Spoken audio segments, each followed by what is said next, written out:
The water is listening. A drowned house. A phone rings from the dead. A reflection that blinks late, then takes your place. Two true and terrifying tales from the Lakeside. You are watching something impossible. Every quiet lake hides its secrets. Today we have the evidence.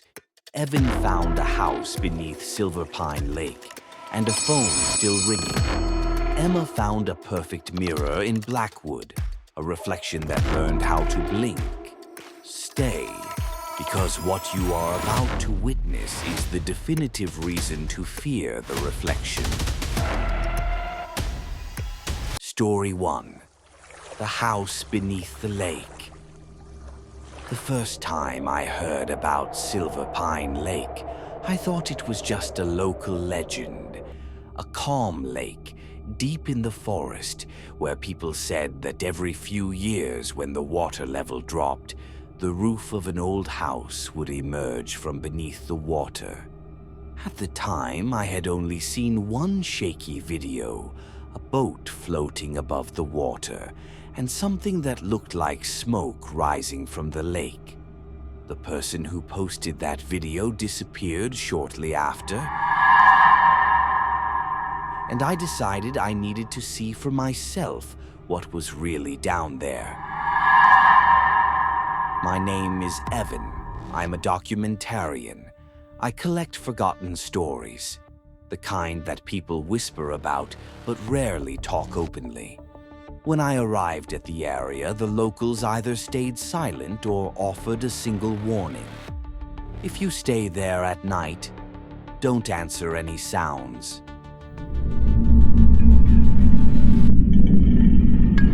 At first, I thought they were just trying to scare me. But when I arrived, the air felt heavy, almost oppressive. The birds were silent, and the wind moved only across the surface of the water, as if something beneath was stirring, waiting. That night, I set up camp by the lake. At 1:57 in the morning, I heard a faint ringing, like a phone. There was no signal anywhere nearby. The next day, I rented a small boat and headed to the center of the lake. The water was murky, dark green, but when I lowered my underwater camera, I saw it, a wooden roof. I couldn't believe it, a whole house lying beneath the water. The details were incredible, the chimney, the windows, even a small weathered sign beside the door, faded but still legible. Harper Family, 1973. As I filmed, my microphone picked up a faint ringing. The same sound I'd heard the night before. A phone. Somewhere beneath the water, ringing. I couldn't sleep that night. Every half hour it rang again, always at the same time. 2:17 in the morning. The next day I decided I had to go down. I put on a mask, strapped the camera to my chest, and tied a safety rope to the boat. When I reached the roof of the house, I shone my flashlight across the walls. Everything was covered in algae, but a door, half open, stood before me. I went inside, an old living room, rotting furniture, and on a table a green rotary phone, one of those 70s models. The cord was still attached to the wall. When I got close, it rang.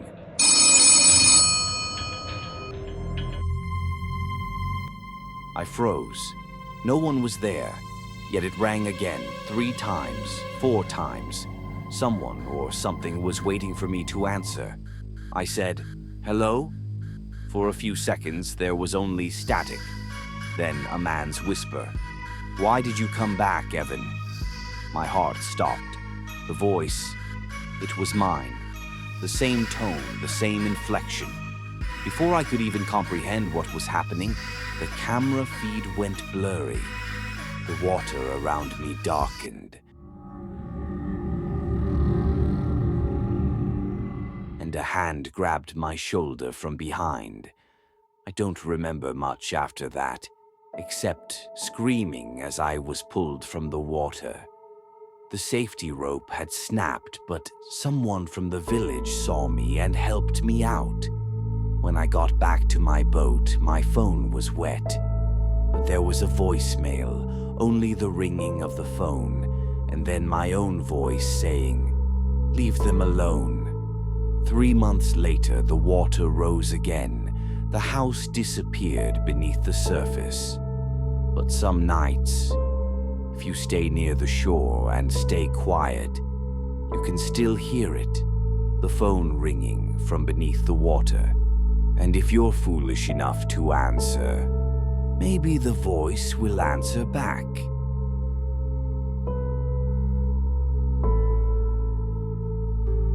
Story 2. Reflection on the lake. I just needed a short escape, away from the city, away from the office, away from people, and away from the Emma I no longer recognized. Just a few days of silence, a true absolute calm, when my cousin Kevin offered up his small old cabin by Blackwood Lake for a few days. I accepted without a second thought. He handed over the keys and only said one thing: "It gets awfully quiet out there at night. Watch yourself." It was supposed to be just peace, silence, me, the water, and a much-needed, virtuous quiet. The road there was long, winding, and oddly secretive. Tall pines and firs devoured the sunlight, casting deep, shifty shadows across the path, as if the ground beneath us was hiding every secret. When I finally arrived, the sky was a bruised gray, the color before a storm, or perhaps the color of a vague anxiety that had been building inside me for years. The small cabin was old but charming, with a wooden porch facing the lake and a few rickety steps leading down to a small, broken-down dock. The air smelled sharp, a mix of wet leaves, moss, and pine sap, a combination of freshness and decay. I felt like the place was a deep breath the forest had been holding for 1,000 years. At dusk, I built a small fire in the hearth with the damp logs and sat on the porch. I stared at the surface of the water. The lake was strangely still, too still. The water was so smooth, not a single ripple disturbed its surface. It was like a sheet of glass, a massive black mirror that swallowed the entire forest and the bruised sky. I saw my own reflection, Emma, clearer than in any mirror, as if a completely separate person stood before me in perfect, incredible detail. I waved my hand and the reflection waved back. But for a brief moment it moved late. Just a fraction of a second, a slip of light my eye registered, but my mind instantly dismissed. I told myself, "I'm tired. It's just a trick of the eye. The firelight and smoke are playing games with me." But then, when I smiled, the reflection's smile felt a little too wide, a little too toothy, a little too cold. That night I fell asleep with an unfamiliar unease settling over me. The next morning the lake was lost in a thick fog. It was so dense I couldn't even see the wooden dock a few feet away. The cabin felt suspended, floating on the edge of a void. The forest was plunged into absolute silence. No birds, no wind. It was as if the world was holding its breath. The air felt heavy, viscous. I felt like even the oxygen moved slowly, like breathing underwater. I had to consciously work to take a full breath. From 10 in the morning until 3 in the afternoon, I wrestled with myself. Was this silence the peace I wanted? Or was it a warning? Kevin always said Blackwood Lake was weird, but he never explained what he meant. Near sunset, the fog thinned slightly. From the kitchen, coffee mug in hand, I looked out at the lake. For a split second, where the water met the mist, I saw something. It looked like a hand, long and white, that rose from the surface for a second, then quickly slipped back under. Not a fisherman's hand, but a slender, pale hand, much like my own. The second night, the strange sounds began. At first, I thought it was the rain starting, a light drizzle on the wooden porch. But when I stepped outside, the air was dry and still. Then came the sound, soft, wet, like footsteps padding on the wooden dock, and then the gentle drip, drip, drip of water from those steps.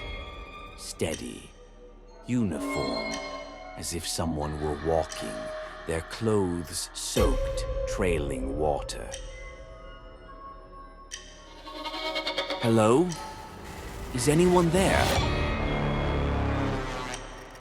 I called out. My voice was muffled by the mist, quickly returning to me. There was no answer, only the water moving calmer than ever, just beyond the dock. A movement that resembled a small, gentle swirl, as if something had just submerged itself below. My heart began to pound, fast and unevenly. I couldn't ignore it.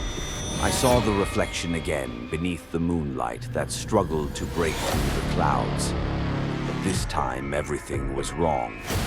The reflection of Emma in the water had her head slightly tilted, her mouth half open, her eyes darker, with a certain gleam, staring straight up at me. And then it blinked. The reflection's eyelids lowered and lifted. I hadn't blinked. I stood completely motionless. The reflection blinked. Fear, sudden and cold, became a tangible reality. I rushed inside and locked the heavy wooden door. I bolted it again with the wooden crossbar Kevin always kept for extra security. I retreated to the fireplace, trying to burn the horrific image out of my mind by watching the fire dance. Around 2 in the morning, the sound of dripping water woke me up, closer than ever. The windows were fogged up, but in the faint moonlight, I saw that the floor beside the lake-facing window was wet. A line of water creeping in from under the window, spreading on the floorboards. There were small, barefoot prints visible, as if they had stepped right in through the glass. The tracks led toward the back door. Soft, slick, watery steps. I followed them with my flashlight. The steps crossed the kitchen over the tile and vanished right in front of the back door. It was as if the owner of the prints had simply passed through the door. The back door was still locked. I understood. Whatever lived in the water was now inside the house. I scrambled back to the main room. I squeezed the cabin key tight in my hand. I looked out the porch window. The fog was thicker than the night before, but peering carefully, I could just make it out. Someone stood at the end of the dock, motionless, facing the water, as if tired of watching its own reflection. The same height as Emma, wearing the same clothes I had been wearing all day, the gray sweater and jeans. I whispered, my voice trembling, "What? Who?" And the figure slowly turned around. Its face was white, utterly colorless, as if it had been kept submerged for years, all pigment washed away. But it looked like Emma, only not quite. Its eyes were larger, pupils completely black, like holes in a plaster mask. And it smiled, a terrifyingly wide, unnatural smile that showed white gums, a smile devoid of any joy, just triumph and a profound, hollow hunger. Before I could even take a breath or scream, the sound of wet, dripping footsteps came from directly behind me. When I whirled around in terror, the wooden floor of the main room was soaked. The tracks were coming straight to where I stood. They were no longer small, barefoot prints. They were the tracks of my own shoes, the hiking boots I'd left by the front door, now heavy and sodden. As I stared in disbelief at the steps behind me, the reflection outside raised its hand. Slowly, deliberately, like delivering a final verdict. And then it struck the glass hard. Crack! In that instant, I knew it wasn't outside anymore. It was here. A rush of water pressure, coldness, and a rank, mossy odor filled the room. I was caught between two Emmas. The one outside, whose blow had just shattered the window, and whose pale hand was reaching in. And the one behind me, whose wet steps had finally reached my back. Emma gasped, not in fear, but in a profound shock of disbelief, and felt her clothes growing heavy. She felt the cold wetness enveloping her, and the last thing she heard was the sound of water gurgling up her throat.